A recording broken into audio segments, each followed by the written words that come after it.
Bonjour, je suis Clémentine Espinasse, j'ai 32 ans. Je travaille chez Synapse Medicine depuis janvier 2019. Je suis d'abord arrivée au marketing et puis j'ai rapidement évolué vers le produit et je suis maintenant Head of Product. Je suis en charge de la vision produit, d'assurer notamment la cohérence entre tous nos produits, le tout en parfaite adéquation avec la stratégie de l'entreprise et bien sûr que nos users s'y retrouvent. Pour ça, bien sûr, je ne suis pas toute seule.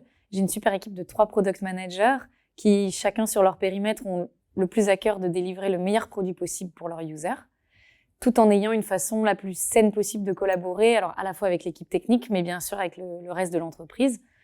C'est d'ailleurs un challenge de chaque instant, puisqu'on remet très régulièrement en question l'organisation et le fonctionnement pour être sûr que tout le monde est bien embarqué, tout en étant le plus efficient possible.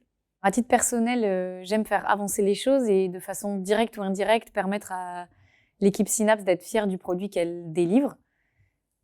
Et donc, je crois qu'on peut être fier de ce produit puisqu'il est vraiment apprécié d'un point de vue utilisateur et qu'il a un impact d'un point de vue santé publique.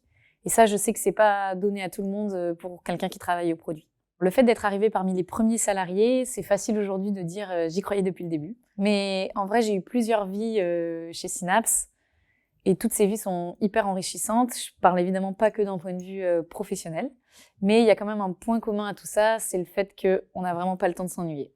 Les 2 conseils que je donnerais à un candidat qui veut rejoindre Synapse Medicine, ce serait d'abord d'aimer le challenge, parce que ça a une vraie réalité ici. On se lance des défis assez improbables en se disant que ça va être passé au culot et parfois on n'arrive même plus loin qu'espérer.